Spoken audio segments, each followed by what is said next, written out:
to my world. Won't you come on in? Miracles, I guess, still happen now and then. Now and then. Look into my world. Leave your cares behind. Welcome to my world, built with you in mind. Knock and the door shall be open. That's right. Seek and you will find.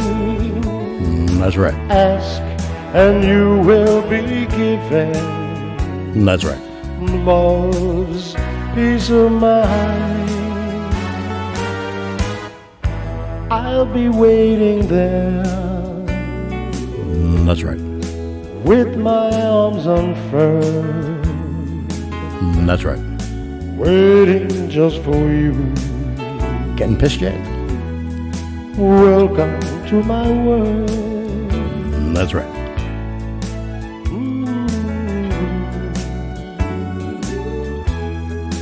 Welcome to my world.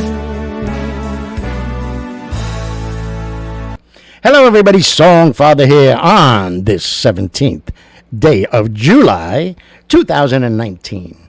Nice, I won't say great day, but it was a nice, enjoyable summer day. I had stuff to do around here, inside mostly, so I wasn't, getting hit with the high humidity and some sun and mostly cloudy. And now we got some big booms coming, they say, sometime this afternoon, and then overnight after 11 o'clock, they're saying, whatever. But they're saying it's going to be 50-mile-an-hour winds and some real big kaboom booms. I love it. We gotta change it to kabam-bams. That word boom is old hat. Bam is the new word. So welcome, everybody. The Songfather here. And we got a nice show, again, planned ahead of you. The first song of the evening will be a monster surprise, a worldwide planet Earth first. All right? A worldwide planet Earth first. Wow. No, you're going to have to wait. And if anybody's wondering, well, I was just about to tell you that Tina was, can I have my wire here? What the? That's one of the problems, is because I was vacuuming. Okay. He was just hanging. It wasn't, nowhere am I ever with him quick enough, even lucky, quick enough to get the camera and get the picture that I want. But he was actually hanging upside down from the top of the cage. There he goes again. What are you doing? Sorry, I snorted again. He makes me snort, this guy. Speaking of snorting, a woman was waiting online at an airport. This ain't a joke. This is an actual news story. In Rio de Janeiro, on her way to the United States. And she's online, waiting to go through the security point, and take everything out, put it here, put your hands up, and they scan you, and you go through the thing, beep, beep, beep, and all that stuff. And the witnesses say that while she was waiting, and it was taking a long time, she kind of started rocking and holding her stomach, and she didn't feel good, and getting a little snippy. How long is this going to take? I need to go sit down, blah, blah, blah, blah. And then, boom. We'll say boom for this one, not bam. She had there's only one way to say it, I'm sorry, but she had an explosive bowel movement all over the floor. Okay, that's pretty disgusting, right? Yes, absolutely, I agree.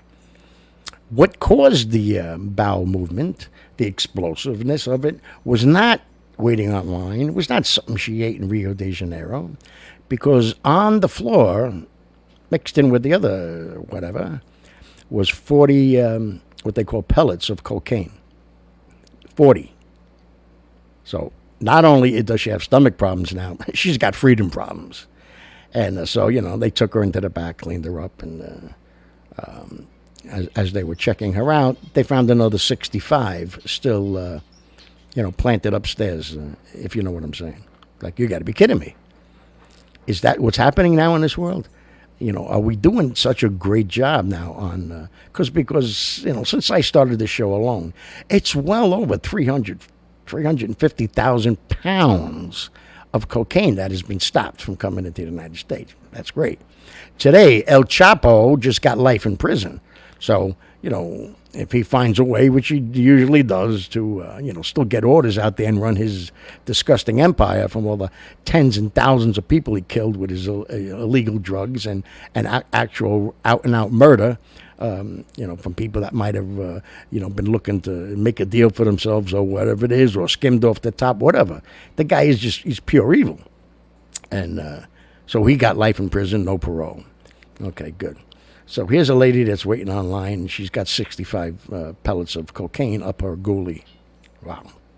Then in another, they didn't say where this one was, but in another airport, somewhere out there, a man who's on his way into go through the security and come to the United States. They found $34,000 worth of cocaine taped to his head, under his wig, and in his man bun. Okay? In his man bun. So, is it really getting that hard for them to do that they're trying it? And, jumping back to Chapo there, he, after he got sentenced to life in prison, do you have anything you want to say? Yes, I want to say that I was forced to stay in deplorable conditions and the water was dirty and I didn't see any sunlight.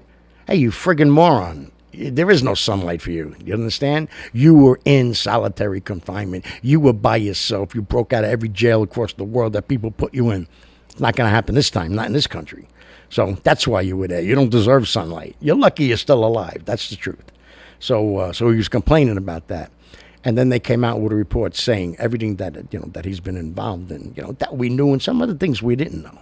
Like submarines he was using to bring the cocaine into here. To fuel his own personal economy, where they said he was making into the billions every year. Every year, billions, tens of billions of dollars on drugs, killing people over here, killing people around the world. But the reason I bring up the submarine, when I told you last week the story about the Coast Guard, if you remember, I said all the news agencies were calling it a ship, a boat. Coast Guard seizes a boat, with the... I don't even remember how much was on it, how many pounds. It was significant, but and I remember when I was telling you guys about it, I'm saying it wasn't a ship; it was a submarine. It was shaped like a submarine. It was submerged in the water. The only thing sticking up was the very top and the periscope and the hatch. So what are you talking about?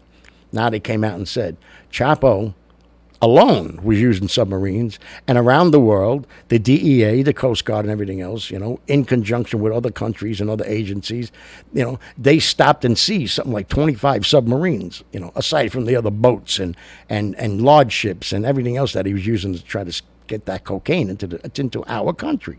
So, great job done all along, and it would appear that we're making it so hard to get it in now. People are sticking it up their rear end and they're they're taping it to their head and putting a wig on their head. So crazy stuff. So good job, everybody out there. And the Yankees wasn't looking good. It was looking like they were about to go to only 4 games ahead of Tampa Bay. The pitching was doing very well, holding them down. I mean, they were averaging anywhere between 8 and 11, 12, hits a game. And up until we had a little minor explosion, they didn't have any hits. 3 in one game, and they only had 3 going into this inning. And then when they got to the bullpen, I don't know if the guy got a single or I think he was walked. And then Aaron Judge came up. And it was like a 2-2 pitch, very questionable. The umpire needed to go sit with Chapo for a couple of days, and Judge was getting PO'd, And if you don't, that means it means pissed off. But I don't want to say pissed off, so I won't say pissed off. And he cracks a shot, and it goes down the right field line. I mean, it was majestic. It was in the air, and he's halfway down, and he's doing his body movements and his voodoo to try to make it go. Just foul. And I mean just foul. Has to go back, and goes back into to the plate and gets himself ready again. And, now you figure that was it. Most of the time, When somebody hits a shot like that, when it's a monster and it goes foul, they strike out the next pitch or they ground out. Boom, smashes one. Gives them the lead. Turns out to be the go-ahead home run. And majestic, even better than the foul one, gone. Big smile on his face, because he hadn't hit one in a while. And we needed it, He was starting to fall into a little bit of an A-Rod thing where you're hitting a home run when we're down by 7 runs. This is when we need him to hit a home run. Gives us the lead. A couple of batters later, a couple of walks, whatever it is, bases loaded. Didi gets up, who's been in a hell of a slump since he came off the DL. And, when you miss after a year, it's kind of hard to get back. You're not going to come back into the right thing. He's still making his great plays and this and that, whatever. Smashes a it was longer and higher than Judge's. Grand slam. Grand salami for Didi. You want to talk about, you could see his tonsils. He was smiling so bright, that he finally, was able to contribute and do something. And it was like that moment in Rocky, the movie Rocky, the first one, not Rocky 27. When it looks like, he's not going to make it. He's getting his ass kicked all over the place. And all of a sudden, you heard that bell, bing. And you knew everything was going to change from that point forward. That's the bell I heard after that. That was nice. That was nice. So, let me get to the story, and then we'll go to the first song because they kind of tie into each other. Because I said they do. But, Jesus, I didn't write it down where. Well, what are you going to do? I don't have a crew here helping me out. But a father went to his son's graduation from high school. And, you know how it goes with graduation. You drop the kids off like an hour, 2 hours early sometime. They got to do this and get the gown and put the tassel and, set everything up and choreograph everything, whatever. And then the parents come in and they get, fed into the arena, whatever. And then you meet up with your child afterwards. So, after it's all done, you're going through the sea of people, and there he is. And when the father came walking up to the son, he kind of looked at him, and he saw, there you go, that his father was wearing a tie that the kid made for him when he was in first grade. It was like a class project. Everybody had to make a tie for Father's Day. So, it was a regular cloth tie, but then they painted it and, drew cartoons or whatever they did on it. And he saved it just for that purpose, that when his son graduates high school, he was going to wear it to the ceremony. So it was a great story, and it moved me. But but the guy he kind of ruined it, because when they talked about it, it was like a big thing. The kid started crying, the father started crying. People took pictures. Somebody sent it to the media, thank God. So, we were able to share in that joy. And then he says, I'm going to wear it when he gets married. I'm going to wear it. I'm going to surprise him and wear it to the wedding. How are you going to surprise it? You're all over Facebook. You're all over the news. You're all over TV. You're in the paper. Surprise is out. Unless he made you, in second grade, Father's Day underwear or something. I don't know, but it's still a great story. And, excuse me, I need a sip. How nobody can like espresso with Sambuca in it, I will never understand. Never. And I hate the black Sambuca. No, it's not anything racist. I just don't like it. It gives me, like that woman in the airport. So the reason I want to do that story now and not saving it, by the way, Chris, there's a feel-good story there, is because you remember I told you yesterday on the show, I hope you do, that my father had picked out the songs, and Chris, for me to sing yesterday, for yesterday's show. And then when I got up in the morning, I saw that they had sent me at 6 in the morning a video off the cell phone Chris had sent me of him singing one of the songs that he had picked out. It's a Sin to Tell a Lie. And it was great. And I sent it to my sisters and all his grandchildren and everything else. And everybody was moved to tears. And you never heard my father sing, really, once in a while. Or he taught us how to sing different jingles, from commercials on the radio and on TV and stuff. And made us all learn when we were, living up in the Bronx, how to sing.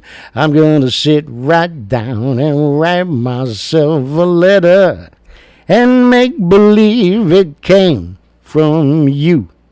And I remember learning every word of the song, and I couldn't understand it. Like, why would a guy do that? You know, why would he write himself a letter and then make believe it came from her? It didn't take me until like 27,000 heartbreaks later to understand, oh, she's not writing the letters to him. So, yeah, okay. So this was very unique for them, to hear that and to see that in the video and, to see him singing the song. So I told you yesterday I will find the way to take that video and take the sound from the video and make it into an MP3 or find a way to play it on here. And I did it. So without further ado, I don't even know what that means, ado, but without further ado, here is, for the first time anywhere in the United States or on the planet Earth, the first time anywhere, is my pops singing a very short, a very tired version, since it was done at 3:30 in the morning, of It's a Sin to Tell a Lie. You gotta love it. Right? Go again. It's a sin to tell a lie. It's a sin Here we go. to tell a lie. Many a heart has broken just because these words was spoken. I love you, yes I do. I love you. If you break my heart, I'll die. So be sure it's true when you say I love you, 'cause it's a sin to tell a lie. I love you. Bravo, Daddy. I adore you. Bravo, Daddy, Daddy, Daddy. How was that, ladies and gentlemen? For the first time anywhere. And I hope I can find... Yeah, there we go. In the United States or on the planet Earth, my pop singing, It's a Sin to Tell a Lie. I just want to get this back. Okay. So was that cool or what? That's, that's something you keep forever. And I said yesterday I was going to ask his permission first before I did it. And I got to fix the mic again. There you go. But I decided not to. Okay. And then later on when I send him the video, because he likes to watch it in the morning, he's up all night, reminiscing and talking. That's when he gets most of his strength. He nods off a little bit here and there during the day. And you know what? He's earned his time to spend it any way he wants. So that's where he's most comfortable. And then for breakfast, when he's, after he sleeps for a couple hours, he has his breakfast in the morning. And then Chris puts it on and they watch it together.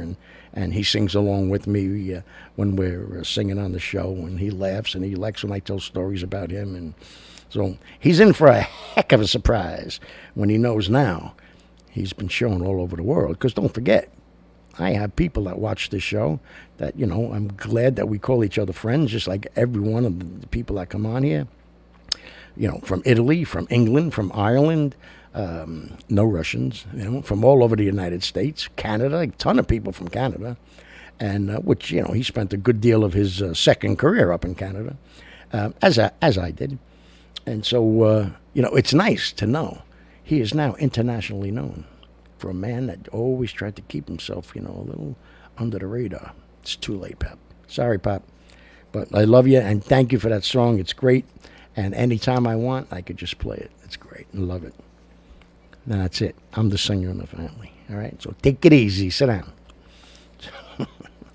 So, okay, let's go. Let's go down this thing here. Down to the man with the thing. Okay. Piercings. I'm not a fan of piercing. I don't understand the aesthetic value to it. I don't understand how it makes you look any prettier or any more handsome or any more endearing to anybody, I think it's just an attention getter. I don't know. It's not my place. That's just my opinion. Nipples and genital areas are getting pierced, and stupid eyebrows and tongues. And, now splitting their tongues in half and whatever. But now it's gone too far, and somebody in government has to step in. People are getting their eyeballs pierced. Okay, see this part here, the white part, or am I still? Is it still bloodshot? No I'm kidding. but they're getting their eyeballs pierced. Somebody somewhere's got to step in and go, wait a minute. I give you a license to do some cosmetic piercings, an ear. That's where it all started off with. Then it was an eyebrow. Now it's the cheeks and it's the nipples and it's the thing. I saw a girl that has it right in the middle of both her breasts, a pin, with almost like the belly button ones, but it's up here between the breasts. The belly button piercings, the anal piercings. Come on already, That's what's causing all these lines at the airport. No wonder that poor girl had to poop out all her cocaine. There were 4 people with piercings in front of her, going off every time they tried to walk through. Come on, it's ridiculous. But, please, you got a friend. Hopefully, it's isn't being done with parents' approval, because that's ridiculous. But if you got a friend, a sister, a brother, a cousin, whatever, that's talking about doing something with your eyes, you understand it can't be fixed. One mistake, and you lose your eyesight. That's it. Imagine going through the rest of your life. You're 20 years old. You decide to try this trend. You said, you know what? I'm not going to eat the Tide Pods. I'm smarter than that. I'm going to get steel put into my eye. What the frig is wrong with you? And then you lose, God forbid, you lose your eyesight. Then what? You've got nothing to look at for the rest of your life. All the beauty that's out there in the world. In the midst of all the ugliness, there is still beauty everywhere you could look. Right in your own house. Right in your own car, right along the road when you're driving. Please, don't do the eyes. And whoever's doing it, go in and lock them up. Take their license away and say, you know what, pal? You went one step too far. You're not sticking steel into people's eyes. That's not what this license is for. Put a lock on the door and send them home. My opinion. And it counts on this show. So, all right. This is another feel-good, funny story. A Florida man in his 20s was the park was closing. A lot of parks down there where you can go sit and relax and everything else. In Florida, park closes at dusk. Park closes at sundown. Same thing. Okay, and then they got to go. So, the police, whoever's in patrolling that area, will park their cruiser and get out and just walk. All right, guys, come on, let's go. Got to go. Park is closed. Thank you. Have a good night. Whatever. Okay, no big deal. But this kid is giving him a hard time. Well, who are you? You can't tell me to go. It's a public park. It's this and that. One of those jerk-offs. Sir, either you go, or we're going to put you in the back of the car, and we're going to give you a citation for $500. Do you want to spend $500 because you refuse to go home? You don't have to go home. Like the old saying when I used to bounce, you don't have to go home, but you can't stay here. Same thing. So the guy just gave him a hard time after the other, and so now they take him. You have any ID on you? No, I don't, officer. Do you mind if I look in your pockets? Go right ahead. Looks in his pockets, make sure there's no drugs or weapons. And also looking for an ID that might be there. No ID, no drugs, no weapons. Okay. What's your name? He tells him. We've been using this since we were before high school, my name is Ben Dover. He goes, what? He goes, my name is Ben. My first name is Ben. Last name Dover. Dover. And here's the cop writing it down, writing out the citations and that and everything else. Now they got to call it in and saying, all right, I have so-and-so here and I'm issuing a citation for this. He wouldn't leave the park. He was unruly. He resisted, whatever they want to say. And he calls it in to, to the desk, to a sergeant or whoever answers the phone there. And, I wrote out a citation, $500 fine to Ben Dover. They didn't have to tell him. Once he said it out loud and heard it, and he turned around, and the guy's hysterical laughing. You think that's funny? Good. And he puts the cuffs on him. Because now you're guilty of a crime of giving false information to a police officer. So he went to jail, where I think he might have met the real Ben Dover. Oh, man. But, a funny story, to do to the cops. And, they, in my opinion, the cop could have just laughed it off. Because, you know what? Get out. And if the guy said no again, then all bets are off. So it didn't have to go to that extreme, $500. But, let's give him an A for effort and an A for trying this kid, What's your name? Dover. What's your first name? Ben. Okay. Yeah, Sarge, I got this guy here, unruly. He's just not doing the right thing. I tried to let him go peacefully, but he won't go. So his name is Ben Dover. And then he went, Ben Dover. Oh, you son of a bitch. So I thought that was funny, and I know you did too. I could see you all laughing at that.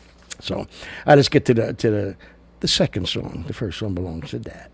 This song is a beautiful song. I always liked it, and maybe I misread it into it, but I always thought that the connotation of this song called Moon Dance was, I want to have a little beep, beep, beep, beep, beep, under the moon, because he's talking about romance and everything. And so I was wrong. What can I say? It's about romance. I want to dance with you under the moon, right? I want to hold you close and just, be with you for tonight. Can I just give me one more? Give me one more chance. Give me one more little moment of romance tonight under the moon. Wow. Cool, man. So, those of you that know it, which should be most of you, join along because it's a cool song, man.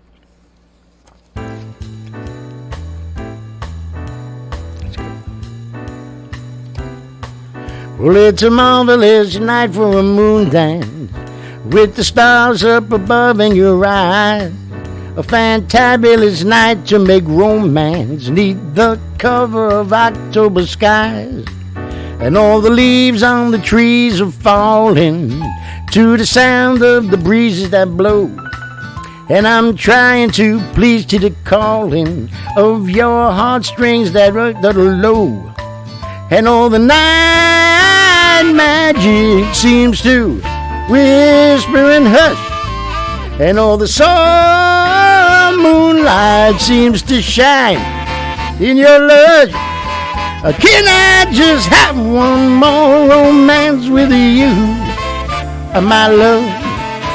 Can I just make some more romance with you, my love? Well, I wanna make love to you tonight. I can't wait till the morning has come. And I know that the time is just right. Straight to my arms you will run. Whoops, skip that. Do it again. See what happens? You gotta do it. You gotta do it right. Let's try it again, ladies and gentlemen. Excuse me. I'm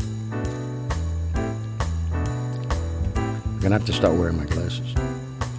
Well, it's a marvelous night for a moon dance, with the stars up above in your eyes. A fantabulous night to make romance, neath the cover of October skies. And all the leaves on the trees are falling to the sound of the breezes below. And I'm trying to please to the calling of your heartstrings that play soft and low. And all the night magic seems to whisper and hush, and all the summer moonlight seems to shine in your blush. Can I just have one more moon dance with you, my love? Can I just make some more romance with you, my love? Well, I wanna make love to you tonight. I can't wait till the morning has come. And I know that the time is just right. Straight to my arms you will run. And when you come, my heart will be waiting to make sure that you're never alone.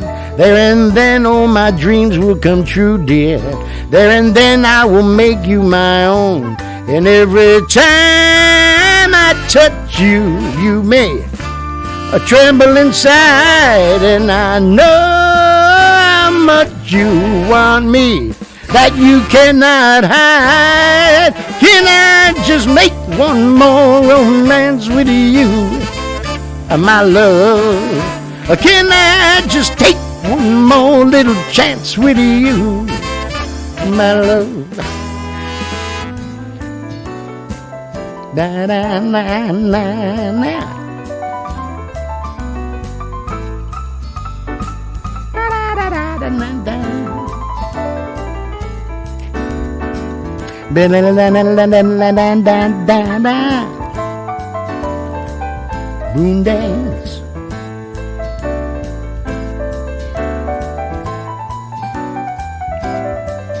Na, na, na, na.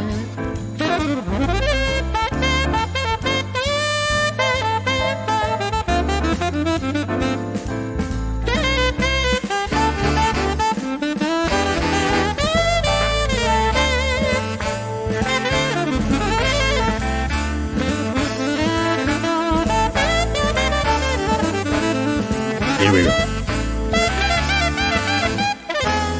Well, it's a marvelous night for a moon dance with the stars up above in your eyes. A fantabulous night to make romance neath the cover of October skies. And all the leaves on the trees, they're falling to the sound of the breezes that blow. And I'm trying to please to the calling of your heartstrings that play soft and low. And all the night's magic seems to whisper and hush, and all the soft moonlight seems to shine in your blush. Oh, can I just take one more romance with you, my love? Can I just take just a one little chance with you, my love? Under the moonlight, hold me tight under the moonlight. Oh. Na na na na na na na na. Romance, romance under the moonlight. Whoa, moonlight with you. Oh,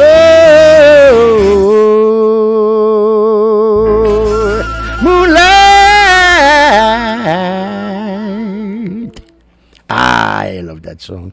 Sorry, I screwed up the first part. Again, second day in a row. This ain't good. If I was on the Yankees, I'd be on the bench. But this is what happens sometimes. So anyway, Moon Dance, beautiful song. I love it. And, you know, it's about under the moonlight. What can I tell you? I didn't write it. So, all right, let's go through a couple other things here. This weekend, especially up here in the Northeast, very, very dangerous weather conditions as far as the heat wave goes. Real feels of anywhere, they're saying, from 103 to 115. Air quality, very, very, very poor. So let's just... check on the elderly, check on people that that suffer from, from asthma or COPD or breathing problems. And, with that kind of heat wave and that kind of warning that's already been in effect, everybody's going to be having 1, 2, 3 air conditioners going all at once if they don't have the central, and that could lead to power failures. So make sure you know where your loved ones are. Make sure that you know that in case the power goes out, if they don't have a generator, even if they do, if they're too old or not able to do it, you're able to go over there and start the generator up for them. If not, go pick them up and bring them to your house if you have power. If not, go find a hotel, go find a restaurant, go out and get something. Somewhere, someplace, they set up cooling stations all over the island of Long. God forbid that happens. So if you're living in a place with no air conditioning and the heat is too intense, you can go there. You can call, and they will have you picked up by, the buses or cabs or whatever it takes. So please just, and the pets, and crack the windows in your car. Okay, not with a hammer, just roll them down a little bit so it doesn't boil inside that car. God forbid you got to get in, at least crack it a little bit so air can fly, in and out of it. Even if it's hot, it's still hotter than the car's going to be. So please pay attention. Thank you very much. This message has been brought to you by the Songfather. So last week I told you about this 23-year-old piece of shit that jumped and beat up a 73-year-old lady just walking down the street, knocked several teeth out of her mouth, broke her eye socket, threw her to the ground, and tried to rape her. And she was, resisting and kicking and everything. And she looked him in the eyes and she says, "What are you doing? I could be your grandmother. What are you trying to do to me?" And, that got to him. So, gave her one more smack, though. This real hero. It's a real tough guy. And stole her pocketbook, which had exactly $20 in it. That's the price of life these days. Well, the guy ended up they identified him from security cameras in the neighborhood and in the lobby there, and so he turned himself in. He had his aunt bring him down, to turn himself in. So I that was a smart move, because otherwise it wasn't going to work out too well. I don't know who this lady was, or if her family lived in a neighborhood. It doesn't matter. Okay, at least his aunt talked him on to whatever. I never know how to say it. I always say ant, and people look like an ant that crawls on the ground. That's what I called him growing up. But so he's in custody, and throw away the key on that guy. Poor lady. But she was being beat up. She was being, disgustingly violated, and she still didn't understand where his head was at. That's the type of heart that she had and head that she had. And she's like, son, what are you doing? What are you doing? I could be your grandmother. So God bless her. And, she's got a long haul ahead of her now, 73 years old. She had teeth knocked out. Thank God she's, imagine that. You're proud of yourself, Hey, Emma, how you doing? Still got all my teeth. Something to be proud of. Now that, you knocked them out. So what are you going to do now? You got to put implants in. Who's going to pay for them? Him?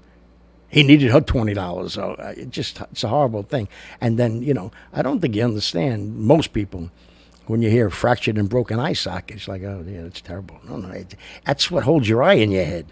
When they got it, the eyeball was, it was hanging down. And, that happened to my Aunt Lily, may she rest in peace, once when her and my father were kids.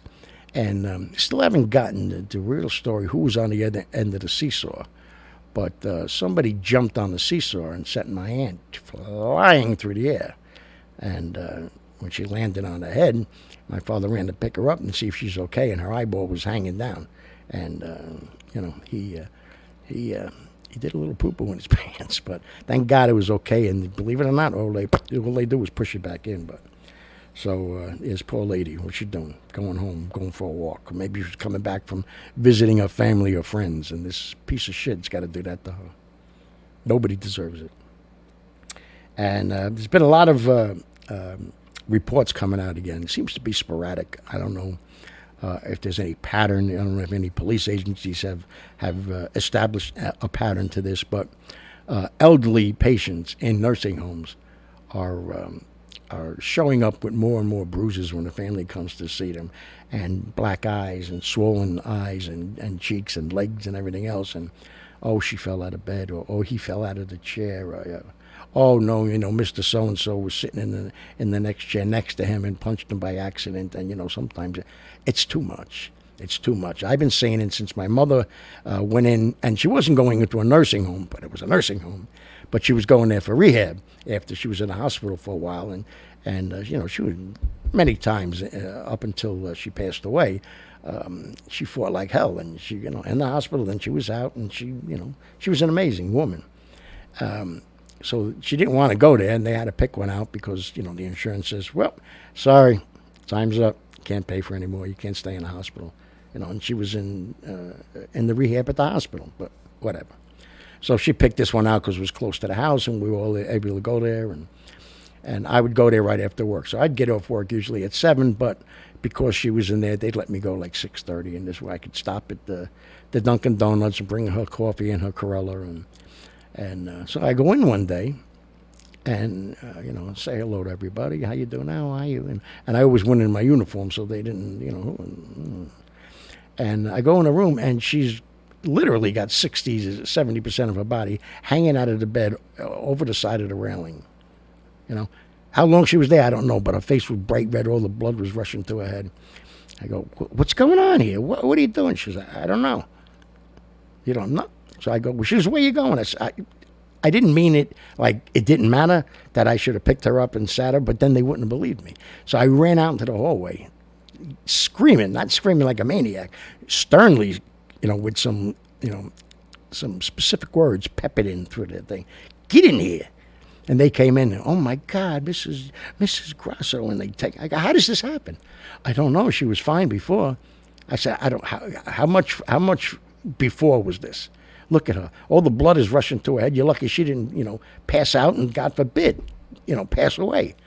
And so I said, Mom, what happened? She goes, I I dropped the remote control for the TV, and I was leaning over trying to get it because I was ringing the bell and ringing the bell and no, Mrs. Grosso, no, nobody was, no, the bell, you never rang the bell. You must have been pushing something else, and you don't tell that to my mother. She goes, listen to me. I was pushing a button, and she's pushing it in front of their face. Oh, it was broken. How's that? So what if I had to stay extra at work that day? Okay? God forbid, what if I had a flat tire or a car accident or whatever? Or I just couldn't even make it that morning, which I made it every morning, but just say I couldn't. How long was she been hanging off the bed like that? So, I had written a letter to upstate, up in the capital, up in Albany, telling them that the things that I have witnessed, guys and ladies sitting in wheelchairs outside in the hallway for hours upon hours, shitting in their pants and falling out. And I told them, you got to start putting cameras in. And they said, no, it's a violation. That my answer I got back. It was a violation of their privacy, and we're not allowed to do that. If they're falling, if they're getting hurt, if their eyes are getting swelled shut, if they're hanging out of the bed for 15, 20 minutes, a half hour, stop. You don't have to film any procedures, and you don't even have to film their faces. You put a camera in the front of the room. God forbid something happens to your mother or your father. Okay, well, who went in there? And now you know who to go sit down and talk to. Now you know who to get the police and come on, let's go. Yeah, we're going to talk to him, her, and him. All right, what happened? When did you go and see Mrs. Grosso? When did you go and see Mrs. Smith? Whoever it is. But you just can't leave it wide open like that, because even though they call it a nursing home, a majority of them that work there are not nurses. So, come on, please. Elderly abuse is nothing new, but it's always been a greatly kept secret. Spousal abuse we hear about, child abuse definitely we hear about that and everything else. But elder abuse we really ever, hear a lot of stories about. Like it's not a real problem. It's a problem. It's definitely a real problem. Change the name from nanny camera to something else kind of camera. Save a life camera or whatever it was, and start putting them in these nursing homes. And people have done that. They brought in a nice little radio alarm clock so their mom or their dad could listen to the music that they like, but inside was a camera. And then you see they're washing him, and he's going, I don't want to be washed. And then they start smacking him in their face and in the back of their head. And not good. So let's not do it. All right, so let's get to this next tune here, because I think I'm all right. One of the Frank Sinatra called this song the most beautiful love song he ever heard in his life. Now, you're talking Frank Sinatra, Francis Albert Sinatra, who sang, God knows, 10,000 maybe love songs. Songs that make you, your heart break, or make your eyes tear, or make you swell up with pride because you got that kind of love in your life too. And he's saying this is the best love song he has ever heard in his life. And it's Something by the Beatles. And, it is. Something in the way she moves. Just the way she moves attracts me like nobody else before. And I don't want to leave her now. I want to be with her for the rest of my life. And you're questioning, will my love grow? I don't know. I can't answer that. I don't think so. Wow. Stick around and let's find out. Beautiful song. And the King had a nice little budget with it, Something in the way she moves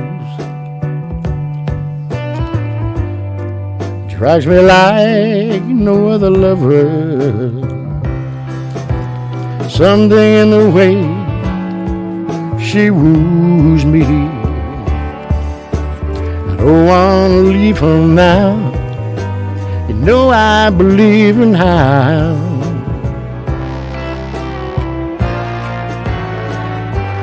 Somewhere in a smile she knows.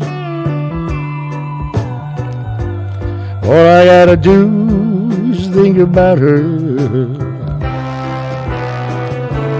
Something in her style that shows me I don't wanna leave her now. I believe in how.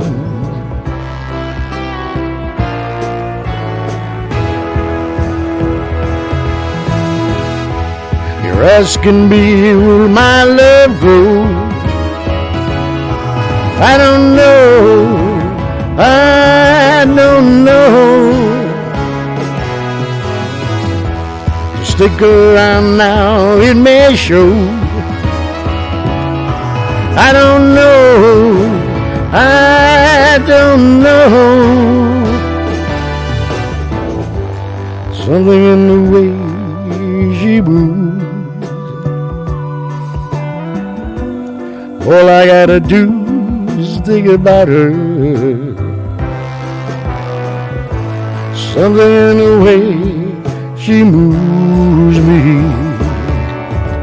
I don't want to leave her now. No, I believe in how.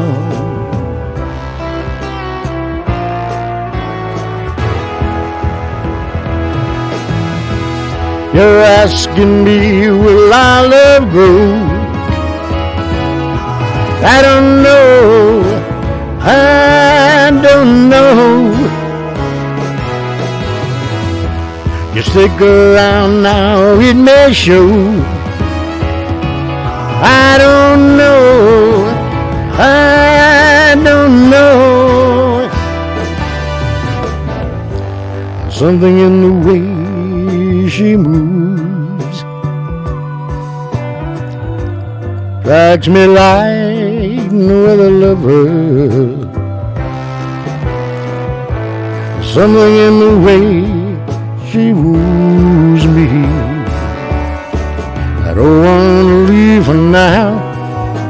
You know I believe in how.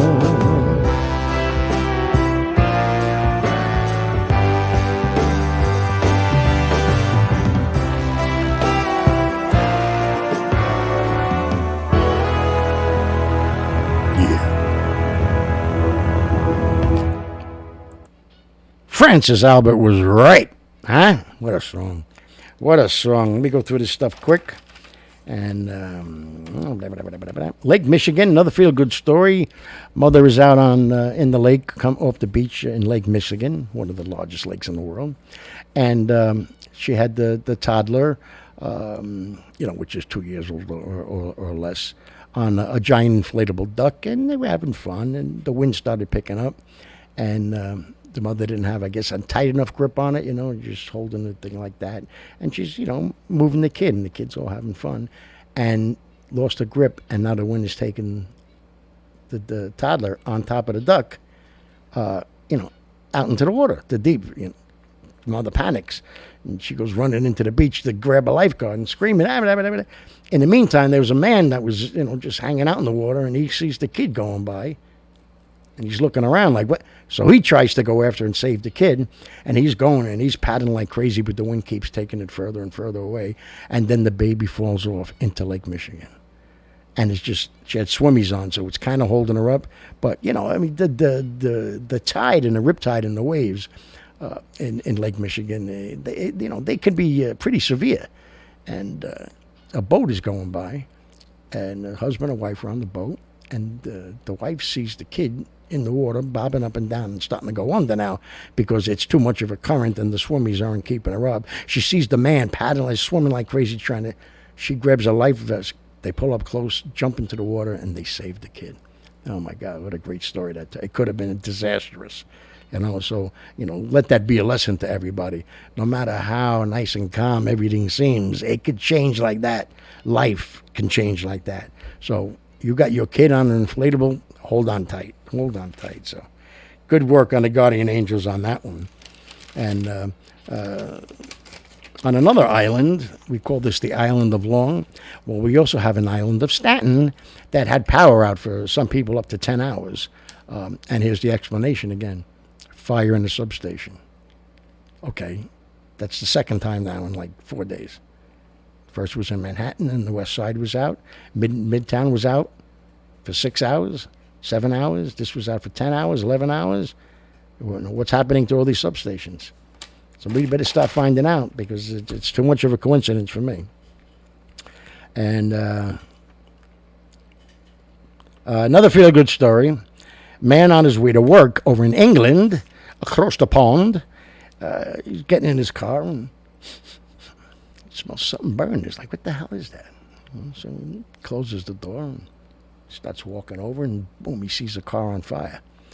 He goes, oh my God. So he goes running up, and inside the car he sees 3 dogs yelping and jumping back and forth, and what are they going to do? So without even thinking about his own safety, he goes in, takes his shirt and uses it on the handle to open the door, and of course then the air gets in and the flames get worse, and he goes and saves the 3 dogs.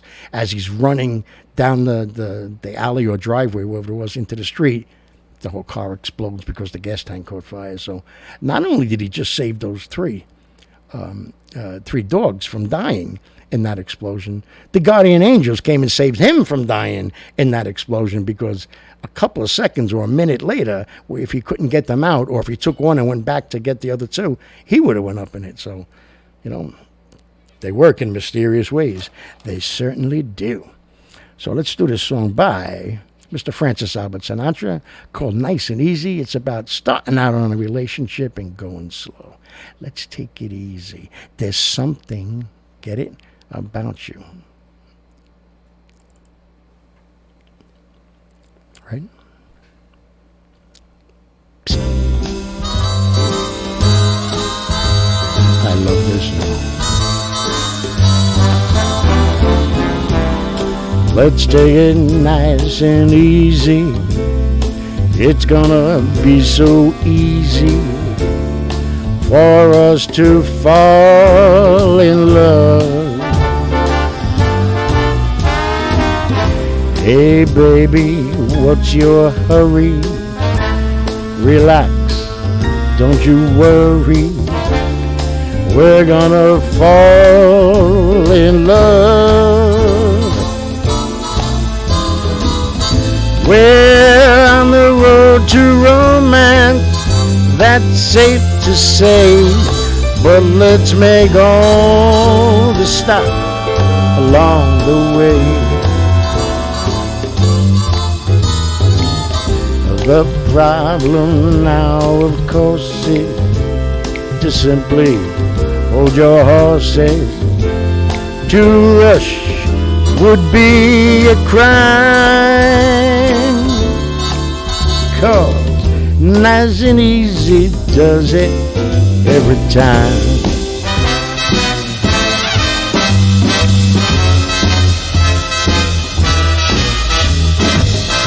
We're on the road to romance, that's safe to say, but let's make all the stops along the way.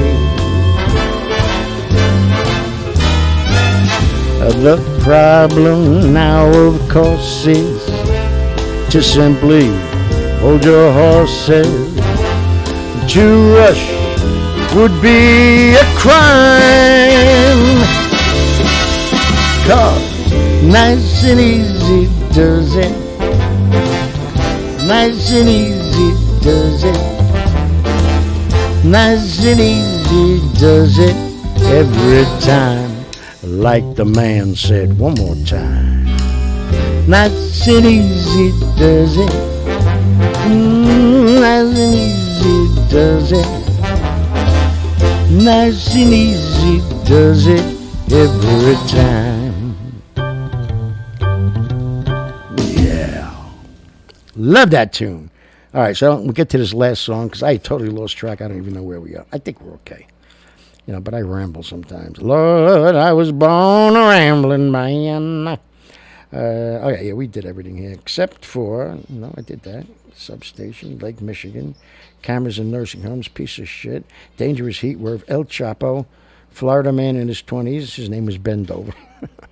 I had the guy yesterday calling 911 to have him turn on the air conditioning, and now you have his cousin Ben Dover. So thanks. I'm going to do the last song. I'll thank you at the end. This last song, I've sang it more times at more venues than Bobby Darin did, and he's the king of this song. He wrote this song, 1959, the number one song for all entire 1959, and about almost half of 1960. That's how popular this song was. Mac the Knife, baby. Anybody that's watching, if I sang it at a wedding, I sang it at a venue that you're at, make a little comment. Say, yeah, I remember you had no clothes on. What?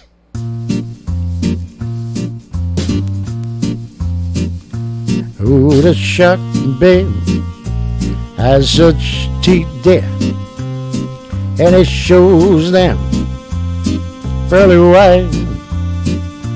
Just a jackknife has old Mad Keith, babe, and it keeps it out of sight. You know when that shark bites with its teeth, yeah, scarlet billows start to spread. Fancy gloves though wears old Maggie, babe, so there's never a trace of red. Now on the sidewalk, ooh, Sunday morning, lies a body just oozing life. Can someone sneaking around that corner? Could that someone be Mac tonight? Oh, there's a tugboat, oh yeah, well down by the river, don't you know? And a cement bag just a trooping on down. Oh, that cement is just, well, it's there for the weight, there. 5 will get you 10 old Maggies back in town. Now to hear about Louis Miller, he disappeared, babe, after drawing out all his hard-earned cash. And now Maggie spends just like a sailor. Could it be our boy's done something rash? Ah, Jenny Diver, oh, Suki Tawdry, oh, Miss Lodelia, and oh, Lucy Brown. Oh, the line falls on the right, babe.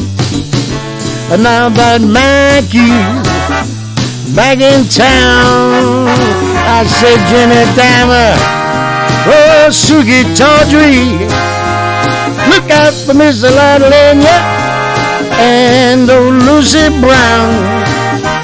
Yes, that line falls around the right, babe. And now that Maggie's back in town.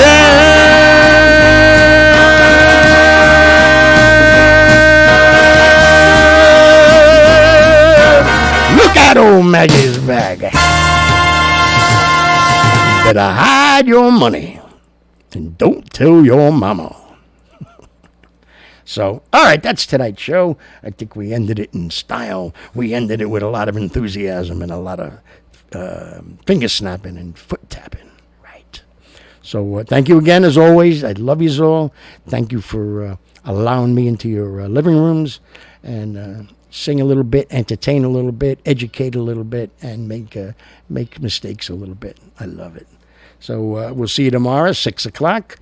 Let's go Yankees. And all my friends up here in the East, the Northeast especially, get ready for the Boomers tonight and then the heat wave coming in. So be safe. But we'll see you all tomorrow night. Ciao. Love you. Bam. That's right. I said it. And, yeah, I was waiting. There we go.